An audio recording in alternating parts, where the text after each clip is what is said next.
How do you make $100,000 in revenue a month on Amazon? I love these questions with the top line numbers because the top line numbers are so meaningless. Anybody can make $100,000 provided that they have an item with enough sell through. If you sell 100,000 widgets for $1, or if you sell 1,000 of them for $100, you just play around with the calculator and you can easily see how it's doable. But are you making 5% margin on that? Are you making 20% margin on that? What actually is the money you get to keep after that?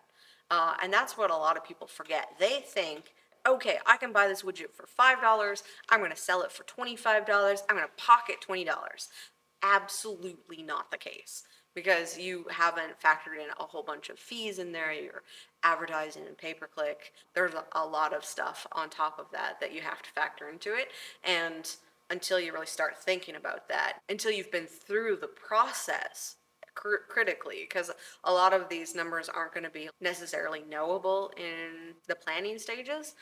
You've just got to go through it and see, what is your shrink going to be? Like, how much stuff gets damaged in shipping? How much loss is there from Amazon doing returns and then actually not receiving those returns? Do you have excess fees for some reason that you forgot to account for? Did you forget that you needed business insurance to sell on Amazon?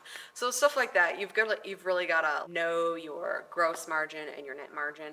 Otherwise, making $100,000 is like just a completely meaningless thing.